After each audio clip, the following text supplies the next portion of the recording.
Now, talk about New York.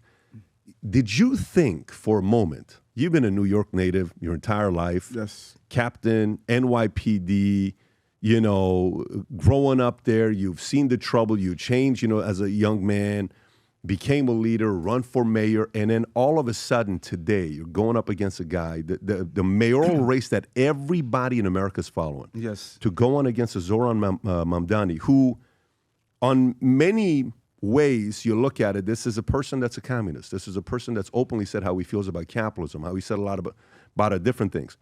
How did things get to a point that a candidate like this out of nowhere is now being seen as possibly a guy that could win? That's a great question, because it's really not out of nowhere. Those of us who were watching what was taking place on the stage of not only New York City, but America, I told my team 6 months ago, this guy's going to win.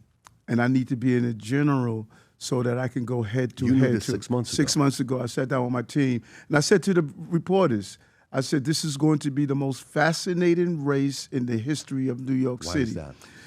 What happened was he already had a ready-made army that we were ignoring. And if you go back, I was talking about the radicalization of our children on our college campuses, to hate America, what we were seeing in the street, 10,000 people marching in our street, lifting up Hamas. And I was saying our children are being radicalized. And so all he had to do was pop his head up.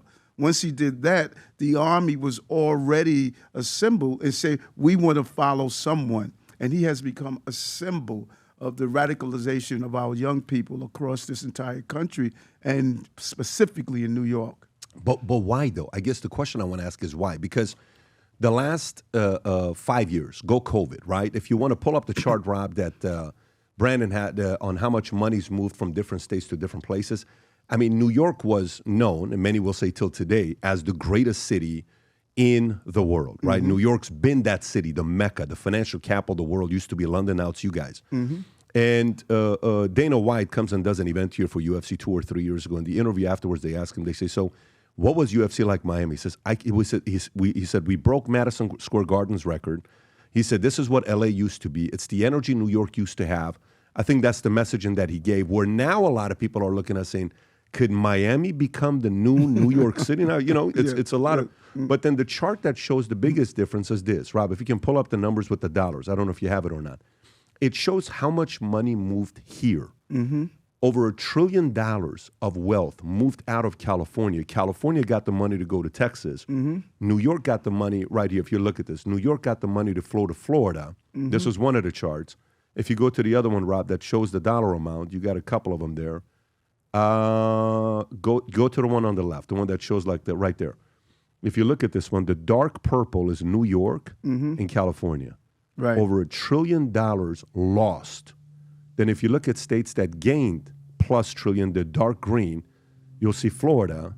You'll see Texas is less than Florida, but you look at Tennessee, Carolina, a bunch of other places gained the money. Right. Mm-hmm. What happened the last 5 years that caused the business owners and the wealth to leave your state and, more importantly, your city, New York City? I think about, when you think about what happened after COVID.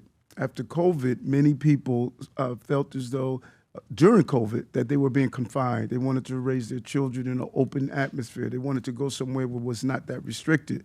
And then once they explored, once they went to travel to Florida, traveled to Connecticut and other areas, they figured out that, you know what, life is a little bit more open. Life is, you get a better bang for your dollar in some of these municipalities. Like the cost of housing here is far different from New York. Now, that number is changing because New Yorkers have arrived and they raised the amount. Many people are saying, listen, you know, we don't want you guys down here anymore. But the reality is that once people explored outside of the city and understood that there's a good life outside the city, and there's a different type of personality that you have in the city. Just as we lost that money, we gained a large number of young people, particularly tech.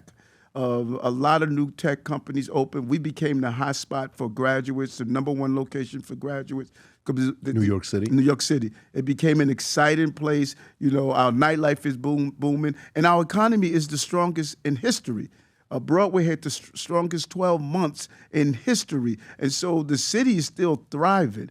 But when you have someone like the Democratic primary winner saying that billionaires should not exist, they don't understand the economics. The person who drives the limousine should do well, and a person in the back seat of the limousine should do well. That's the ecosystem that's important for New York City. Rob, can you pull up the clip of Mamdani that he's referencing, that he's being interviewed? And the lady who had a couple great interviews with Trump asked, do you believe billionaires should exist? And his answer with the chuckle, he says, I don't think there should be billionaires. And then he says, but I'm willing to work with them.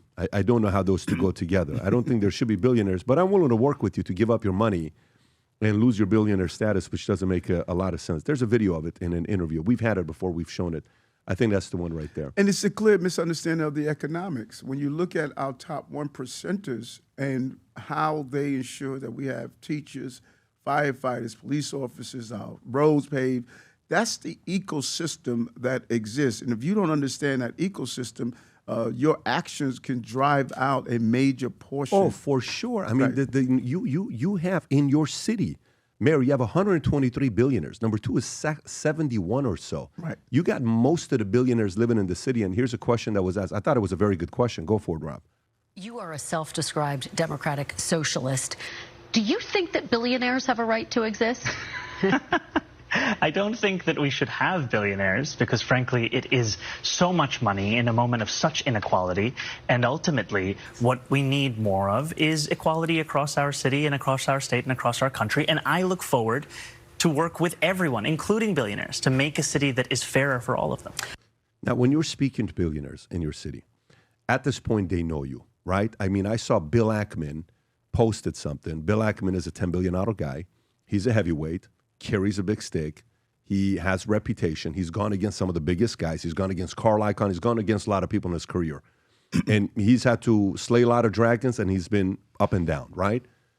But he's a tough guy. And he puts a tweet, not this one, Rob. There's another one about, you know, him, you and Andrew Cuomo. This was it. In summary, in light of the inability to add a new name to the ballot and low probability of success to a write-in campaign, the only candidates with credible chance to beat Mamdani or Cuomo and Adams. I met yesterday with Adams and with Cuomo to discuss the upcoming election, and I spent an hour or so with each of them. In short, my takeaway is that Adams can win the upcoming election and that governors should step aside to maximize Adams' probability of success. I say this while having a high regard to Andrew Cuomo and his contributions to New York State, but it was abundantly clear in his body language, his subdued energy, and his proposals to beat Mamdani that he is not up for the fight. When you speak to billionaires like this, what are they telling you, and what is their concern about Mamdani? Well, when you look at the policies, and you have to peel apart the policies, and you get a full understanding of the impact. Let's take the Rikers Island, for example. That is our city jail. We have 7,400 of the most dangerous people in our city because due to bail reform, many of them did not have to go to jail. They were able to come out on our streets. He wants to open the jail and let them out. They're going to go back to the communities that they preyed on. They're going to impact low-income New Yorkers, and it's going to hurt them. His plan to have government supermarkets. We have many what we call bodegas. Those are grocery stores. We have many supermarkets. If you put a plan in place like that, you're going to devastate your middle-income New Yorkers, your working-class New Yorkers. I had a meeting with 250 supermarket owners who stated that this is going to devastate us. Increase $30 or $40 minimum wage. That is going to devastate the working class community. We have the largest number of small businesses that are operating now under this administration. The largest number of businesses in general, we broke the record 11 times, is because we know there's a marriage between a good wage and allowing the profit margin of a business to survive. But okay, so when you say that, he says, you know, seize the means of production, right?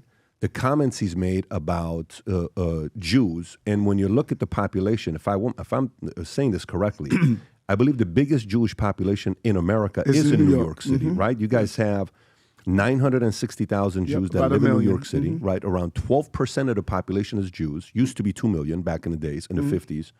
25% used to be Jews, but now 12%. A lot of them have left the city. So he calls them out. You know, he's not very complimentary of them, okay? He calls out billionaires. You got the most billionaires.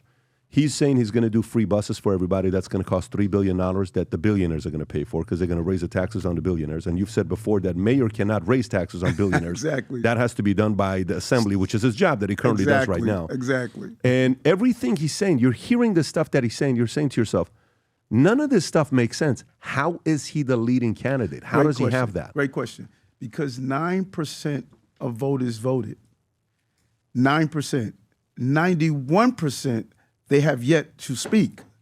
And so the Democratic primary is really the most liberal arm, the left arm of the voting population. Got it. So when you have 9% of New Yorkers who are speaking on behalf of 91% of New Yorkers, now the job becomes people woke up and say, whoa, what do we have here? You know, sometimes people are lackadaisical, apathetic, and, not really going out and voting. Now you're seeing an energy that I've never witnessed before in politics. How many people showed up to vote the last time you had, in 2000 and I think one? How many showed up in 2021? Less than, it was about close to 1 million. Now we went a million plus. I think it was around 900 or something thousand. Okay, so I'm looking at this right now. New York City mayoral race, November 2nd of 2021, general election. Out of 4,911,000 registered voters, 1.149 ballots were casted. Yes. 23.4%. Other reports found that figure to be around 23%. Let's just say million one right. showed up, right? Okay. And so far, only 9% have showed up to vote for Mamdani. Yeah, a little over 1 million. A little over. I think they got to 1,000,005. This was an increase in voter participation because you had a lot of energy that people came out. And where Andrew went wrong, he did not mobilize. He didn't run a campaign. He took Mamdani for granted instead of going out and running a hard campaign. I say it all the time. New Yorkers have 5 fingers. They love to show you the middle one the most. If you're not willing to go out and say you want the job, he never wanted the job. He thought this was a consolation prize, and New Yorkers don't like that. And so not running a hard campaign, going head-to-head with him, social media, and all the tools, you put yourself in a precarious position. Rob, can you do me a favor, Rob? Can you pull up ChatGPT and ask the following question? How much was voter participation in 2025 New York City mayoral race? Can you just type up how much was voter participation in 2025 mayoral race? This is the number that came up to me. And again, I'm trying to see what's going on because it's a little bit confusing on what's going on. So this is the number that we see. Right. The primary was New York City's largest ever. Right. Nearly 1.15 million votes casted, okay, in 2021 general election. First round, Mamdani 462, Cuomo 384, Brad Lander 119. Total ballots around 1 million. Early voting surge with about 94,000 cast in the first 3 days, more than twice the 43,000 in 2021. So this is 2x, more than 2x. Right. Overall turnout was under 30% of registered Democrats, consistent with the past New York primary. So that's the numbers we're looking at right now. Nowadays, more than ever, the brand you wear reflects and represents who you are. So for us, if you wear a Future Looks Bright hat or a Valuetainment gear, you're telling the world, I'm optimistic. I'm excited about what's going to be happening, but you're a free thinker. You question things. You like debate. And by the way, last year, 120,000 people got a piece of Future Looks Bright gear with Valuetainment. We have so many new things. The cufflinks are here. New Future Looks Bright. This is my favorite, the green one. Just yesterday, somebody placed an order for 100 of these. If you watch the PBD podcast, you got a bunch to choose from. White ones, black ones. If you smoke cigars and you come to our cigar lounge, we have this high quality lighter cutter and a holder for the cigars. We got sweaters with the Valuetainment logo on it. We got mugs. We got a bunch of different things. But if you believe the future looks bright, if you follow our content and what we represent with Valuetainment, with PBD Podcast, go to vtmerch.com. And by the way, if you order right now, there's going to be a special VT gift inside just for you. So again, go to vtmerch.com, place your order, tell the world that you believe the future looks bright. If you enjoyed this video, you want to watch more videos like this, click here. And if you want to watch the entire podcast, click here.